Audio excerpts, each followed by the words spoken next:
मगर अली ने क्या कहा, क्या किया, पहले पर पांव रखा, दूसरे पर पांव रखा, तीसरे पर पांव रखा। जब तीनों पर पांव रख चुके,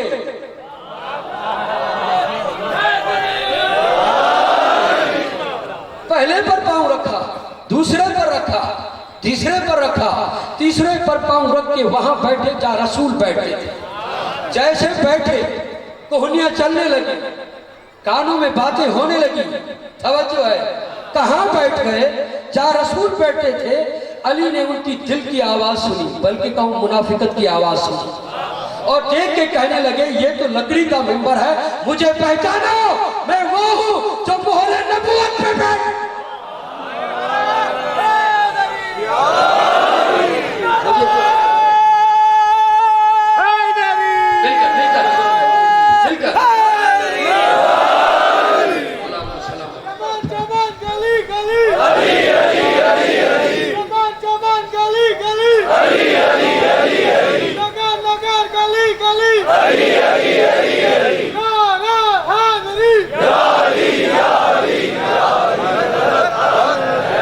मुझे पहचानो, जब ये कहा दुनिया तो खुश होती थी इस मेंबर पर आकर।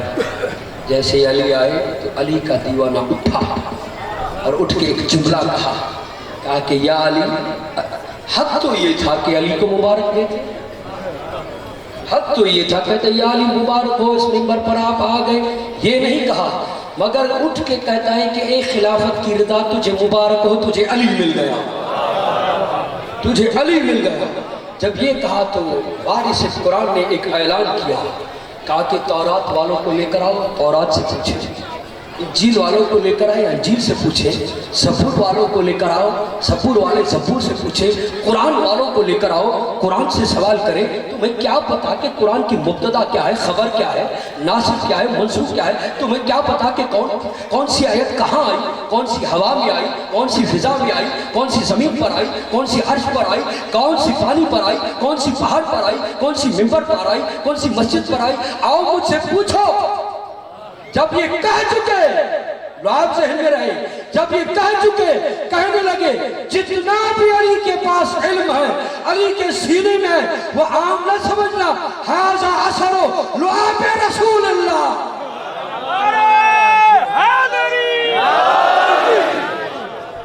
जब ये कह चुके कि रसूल के लुआब का असर है, मौलाना ने फरमाया लुआब का असर इतना था कि कहा रसूल ने मुझे 1000 बाब तालीम की है, मैंने हर बाब से 1000 बाब।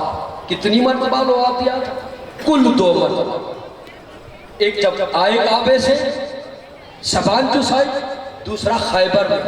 पहली मरतबा जब चुसाई, तवज्जो चाहता हूँ, इस लुआब का असर इतना था कि अली के ज़बान पर कुंबे इज़नी होता था, मुर्दे को जान दे देते थे, जिसके लिए कहते थे कुंबे इज़नी, मुर्दा होता था, जिंदा हो जाता था। ये लुआब का असर है, लुआब का। एक मरतबा था, दूसरे मरतबा खैबर में चश्मे आशुक हुआ था तो वहां मला, तवज्जो चाहता हूं। और हुसैन को एक मरतबा नहीं, 2 साल रवायत के जुमले मिलते हैं, 2 साल ज़बान चुसाई है। अगर दिन में एक मरतबा माना जाए, साल के हिसाब कीजिएगा, साल में 730 मरतबा हो जाता है। एक मरतबा ज़बान, 2 मरतबा, और एक मरतबा जब काबे में आए, दूसरा खैबर में। 2 मरतबा का असर ये था कि कुंभे इस्नी पे अख्तियार था अली का, अख्तियार था अली का। वो हुसैन, पूरे मजमे की तवज्जो, वो हुसैन जिसको 730 मरतबा 2 साल मुतवातिर ज़बान चुसाई है। अब उस हुसैन के ज़बान में कितनी तासीर होगी, इतनी तासीर होगी, इतनी तासीर होगी। वहां कुंबे इज़नी कहकर मुर्दा जलाया जाता था, मुर्दा होता था, बॉडी होती थी, वजूद होता था। हुसैन ने 730 मरतबा पिया, ज़बान चूसी, असर इतना था। आने वाले ने कहा मुकद्दर में नहीं है, कहा 1 दे दिया, कहा 2 दे दिए, कहा 3 दे दिए, कहा 4 दे दिए, कहा 5 दे दिए, कहा 7 दे दिए, कहा 7 दे दिए, कहा मौला बस। जुमला सुने, कहा मौला बस। कहा सवाल तुमने इतना बड़ा सवाल लेकर आए हो,